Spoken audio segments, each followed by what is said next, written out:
the machines of industry to drive our great nation forward. Take us trip! Yep, head down! Find your head, Captain!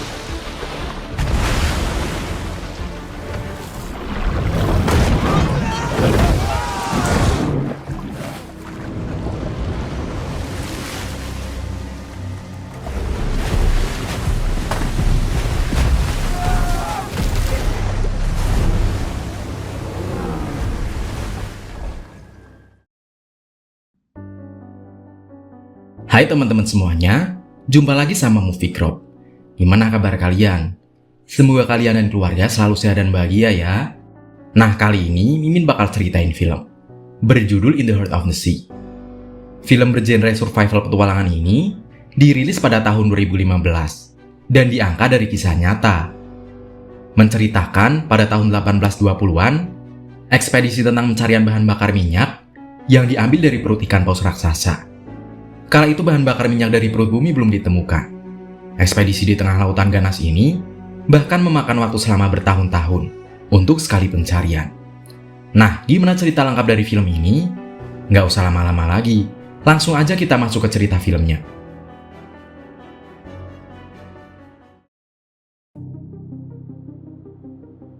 Di awal film kita diperlihatkan kehidupan pada tahun 1850-an di suatu pulau bernama Tektokar. Di sana ada seorang penulis novel terkenal bernama Herman Melville. Dia menemui Thomas Nickerson. Nickerson adalah salah satu awak kapal yang selamat dari perburuan ikan paus yang kapalnya tenggelam di tengah samudra. Herman meminta agar Nickerson menceritakan kejadian itu. Awalnya Nickerson menolak untuk menceritakannya, karena menurutnya terlalu banyak sekali kejadian kelam saat itu. Namun, karena saat itu dia dan sang istri membutuhkan uang, dan Herman menawarkan beberapa uang padanya, akhirnya Nickerson menceritakan kejadian yang dialaminya kala itu. Dia pun mulai menceritakan kejadian itu. Kala dia masih remaja di tempatnya tinggal, kala itu ada seseorang bernama Owen Cash. Dia sangat terkenal saat itu, karena merupakan pelaut yang sangat handal walaupun berasal dari kalangan masyarakat biasa. Dia kemudian menemui sekelompok pengusaha kaya raya yang sedang merencanakan sebuah ekspedisi. Mereka berniat memburu paus di tengah lautan untuk mengambil minyaknya. Mereka akan menggunakan sebuah kapal yang memiliki sebuah nama yaitu Essex. Sebelumnya Owen sudah dijanjikan sebuah jabatan kapten di ekspedisi yang akan dia lakukan. Namun, posisinya itu tidak dapat dia miliki, karena para pengusaha itu lebih mementingkan jabatan kapten didapat oleh keturunan para bangsawan kala itu. Owen yang kecewa kemudian dijanjikan bayaran yang sangat besar. Dan di ekspedisi berikutnya dia akan menjadi kapten jika berhasil mendapatkan minyak sebanyak 2000 barrel. Kala itu istrinya sedang hamil muda. Di rumah, mereka berdebat akan keberangkatan Owen ke tengah lautan ini.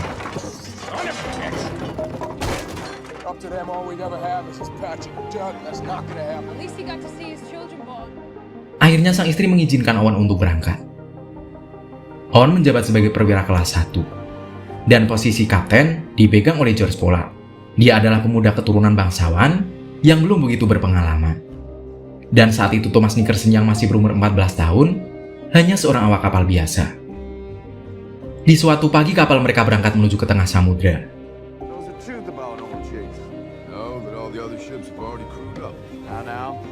Perdebatan antara Owen dan Kapten Pollard mulai terjadi di sana. Wibawa kepemimpinan lebih terlihat pada Owen, sehingga membuat Kapten Pollard kesal. Mereka sudah sehari berlayar di lautan. Owen mulai menjelaskan aturan yang harus mereka jalankan di dalam kapal Essex. Dia juga mengumumkan siapa saja awak yang akan ikut dengannya untuk memburu paus menggunakan skoci. Dia kemudian mengajak Nickerson untuk menuju ke geladak kapal. Saat itu, Owen berniat mengetes mental Nickerson sebagai pelaut pemula. Dia mencoba menceburkan Nickerson ke laut. Nickerson yang terlihat ketakutan akhirnya ditarik lagi oleh Owen. Tapi dia malah mual dan muntah tepat di sepatu Owen. Hari pun berganti. Kala sinar matahari sudah menyingsing, Owen sudah bersiap dengan para awak kapal lainnya. Namun saat itu Kapten Pollard menyuruh untuk membuka layar kapal, agar kapal melaju lebih cepat. Owen yang melihat kondisi cuaca kala itu, menurutnya tidak memungkinkan untuk melaju cepat. Mau tidak mau, dia dan awak kapal lainnya harus patuh kepada sang kapten. Setelah beberapa waktu berlayar dengan kecepatan tinggi, Di depan mereka terlihat badai yang sangat besar. Bukannya menghindar, Kapten Polar malah memerintahkan mereka untuk menerjang badai besar itu.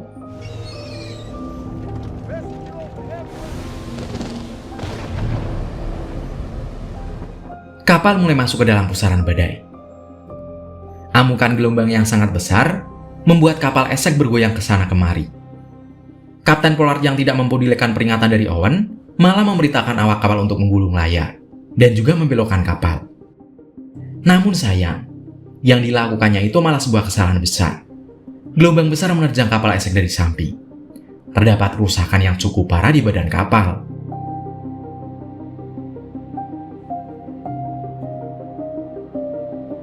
Setelah badai berlalu, Owen dipanggil Kapten Polar ke ruangannya. Kapten menyuruh Owen untuk memberitahu awak kapal bahwa kapal akan kembali ke dermaga besok hari untuk melakukan perbaikan. Kapten Polar juga mengancam Owen karena sudah berani menentang perintahnya. Padahal Kapten Polar sendiri yang menyuruh agar kapal menerjang badai tersebut. Namun dia membela dirinya bahwa perintahnya untuk menerjang badai hanya ujian saja bagi para awak kapal. Owen yang masih sabar kala itu kemudian meminta sang kapten agar mengurungkan niatnya untuk kembali. Dia meyakinkan sang kapten untuk melanjutkan perjalanan ini dan kembali dengan membawa hasil minyak yang banyak. Menurut Owen, posisi mereka saat ini sudah dekat dengan tujuan mereka, yaitu sarang para kawanan paus. Akhirnya, Kapten Polar pun setuju untuk melanjutkan perjalanan ini. Keesokan paginya mereka bertemu dengan segerombolan paus putih. Owen dan para awak kemudian menggunakan skoci untuk berburu paus itu. Dia menggunakan tombak untuk menangkap paus. Owen menombak salah satu paus, namun karena paus itu berukuran sangat besar, membuatnya mampu menarik skoci dengan sangat cepat. Jika saja paus itu berenang lebih dalam ke lautan, maka skoci akan hancur terbawa ke dalam lautan. Untungnya, setelah saat akhir-akhir tali tambang akan habis mencapai batasnya, tiba-tiba paus itu muncul ke permukaan dengan keadaan sudah tak bernyawa. Di malam harinya para awak kapal sibuk mengolah lemak paus itu untuk dijadikan minyak. Salah seorang awak bilang pada Owen bahwa minyak yang dihasilkan dari paus itu tidak mencapai target yang ingin mereka dapat. Namun saat itu Owen malah menyuruh Nickerson agar masuk ke dalam perut paus itu untuk mengambil lemak minyak yang tersisa di dalamnya. Dan ternyata di dalam perut paus itu masih terdapat banyak lemak yang bisa menjadi minyak. 1 tahun pun berlalu di lautan. Saat itu paus sudah semakin sulit untuk dijumpai. Hingga kapal Essex yang berlayar memasuki kawasan Samudra Pasifik. Kapten Polar lebih banyak menghabiskan waktunya di dalam ruangannya daripada berbaur dengan awak kapal. Dan kala itu mereka memutuskan untuk berlabuh di Ekuador.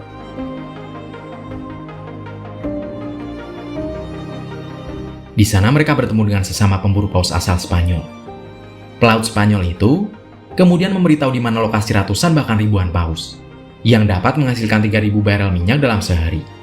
Namun dia juga mengatakan bahwa siapa saja yang datang ke tempat itu tidak akan pulang dengan selamat, karena perairan di sana dijaga oleh seekor paus raksasa. Kapten Polar yang tidak mempedulikan perkataan pelaut Spanyol itu akhirnya memutuskan untuk pergi ke perairan yang mereka bicarakan. Lokasi itu ada di tengah Samudra Pasifik dan sangat jauh dari daratan. 14 bulan mereka berlayar menuju ke tempat itu. Dan kini mereka sampai di sana. Saat itu mereka melihat tanda-tanda kemunculan kawasan paus yang sangat banyak. Terlihat paus di sana sangat agresif dengan adanya kehadiran manusia, sehingga membuat Owen dan para awak kapal kesulitan untuk menombaknya. Perkataan pelaut Spanyol ternyata benar adanya. Saat itu ada paus raksasa yang menjaga perairan itu. Paus itu muncul dan langsung membalikkan skoci yang Owen naiki. Dapat dilihat, ekornya saja sangat besar, membuat semua orang merinding melihatnya. Owen dan kawan-kawan tidak menyerah begitu saja. Mereka terus menombak kawanan paus lain. Mereka berhasil menikam salah satu paus, namun anehnya paus raksasa yang tadi membalikkan skoci mereka menjadi marah. Paus raksasa itu menubruk kapal Essex hingga lambung kapal pecah. Tidak hanya satu kali, paus raksasa itu terus mengajar kapal Essex, hingga semua awak ketakutan. Tidak tinggal diam, Owen menombak paus raksasa. Seketika paus itu mengamuk sejadi-jadinya. Dia menubruk kapal Essex dengan keras hingga kapal itu hancur. Lambung kapal rusak parah, sehingga dipastikan kapal itu tidak akan terselamatkan. Bahkan minyak yang selama ini berhasil mereka dapatkan larut bersama air samudra. Mereka mencoba menyelamatkan sisa minyak dan bahan makanan yang tersisa ke Skoci. Sampai akhirnya, kapal Essex pun karam ke dalam lautan. Semua awak yang selamat kini hanya bisa menggunakan Skoci. Mereka berjarak 5.000 km di tengah laut dari barat Amerika Selatan. Mereka hanya bisa mengandalkan kompas dan bantuan dari arah matahari untuk mengetahui arah. Bahan makanan yang mereka miliki pun hanya sedikit. Mereka menentukan kemana tujuan mereka sekarang. Dan saat itu, harapan itu hanya ada di Pulau Easter. Berjarak 7.500 km di ujung selatan Samudra Pasifik dari tempat mereka saat ini. Namun sayang, angin yang berembus malah membuat mereka menjauh dari pulau itu. Badai kembali datang menerjang mereka. Skoci mereka terombang-ambing hebat, membuat para awak terjebur ke dalam lautan. Untungnya semua awak masih selamat. Namun sayang, salah satu awak bernama Matthew mengalami benturan di kepalanya, sehingga dia kehilangan banyak darah. Matthew yang sebenarnya sangat kesakitan tetap berusaha bangkit, agar tidak merepotkan kawan-kawannya. 54 hari sudah mereka lalui di atas Skoci. Bekal makanan mereka semakin menipis kala itu. Tiba-tiba, salah satu awak melihat pulau yang ada di hadapannya. Dia langsung berteriak memberitahu apa yang dia lihat.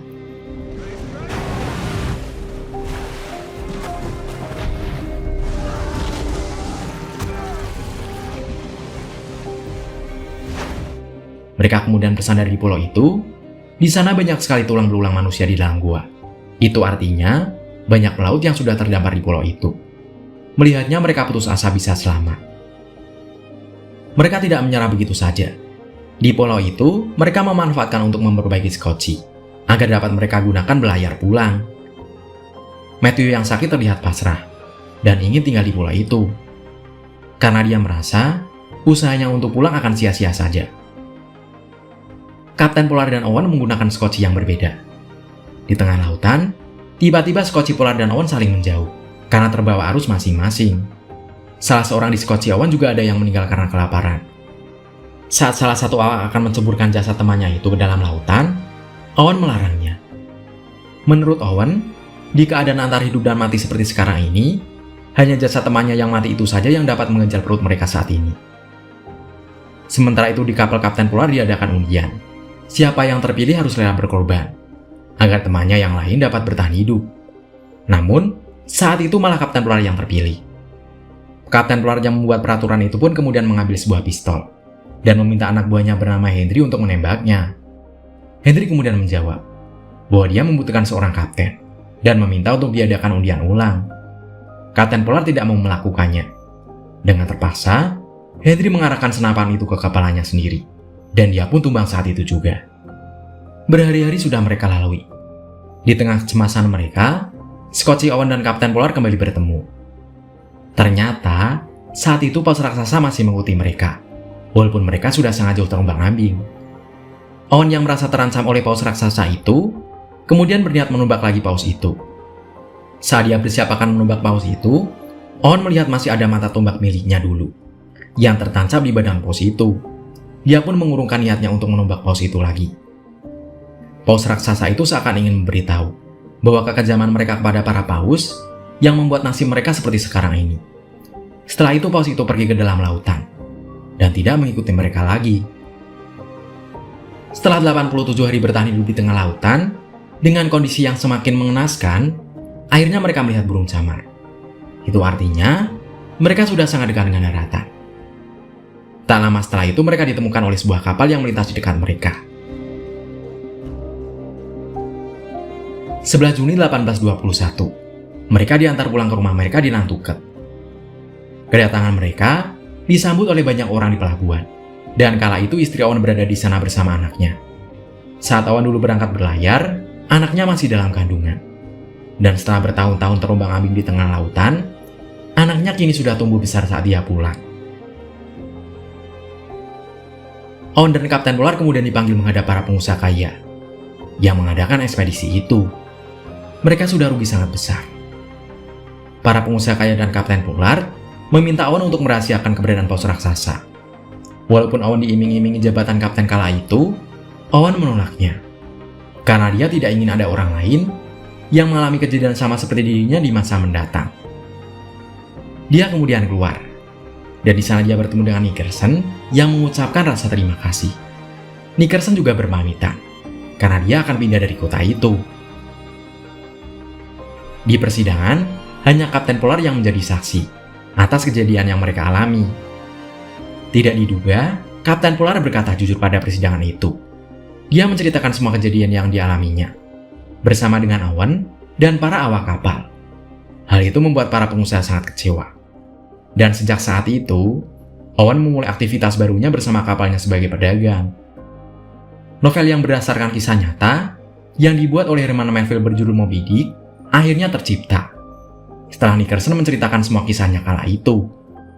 Novel itu diterbitkan pada tahun 1850-an, dan menjadi salah satu karya novel paling fenomenal saat itu.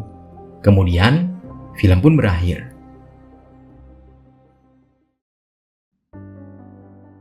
Sebuah langkah tentu perlu keputusan yang sangat tepat untuk menjadi hasil yang terbaik. Keputusan yang diambil dari sebuah ego dan gengsi, seperti yang dilakukan oleh Kapten Polar, hanya akan membuat hasil yang tidak baik. Namun kesalahan di masa lalu tentu dapat menjadi pelajaran yang berharga. Dan kita dapat bercermin dengan pengalaman itu untuk membuat keputusan di masa depan. Walaupun di masa lalu Kapten Polar sudah melakukan kesalahan, namun saat sidang, dia memberikan kesaksian yang sejujur-jujurnya. Nah, menurut kamu, pesan apa yang dapat kamu ambil dari film ini? Dan seperti biasa nih, dari 1 sampai 10, berapa nilai yang mau kamu kasih buat film ini? Tulis pendapatmu di kolom komentar ya. Sekian video film kali ini, semoga kalian suka dan terhibur. Sampai jumpa di video cerita film selanjutnya. Terima kasih udah nonton bareng sama Mimin. Mimin pamit, dadah!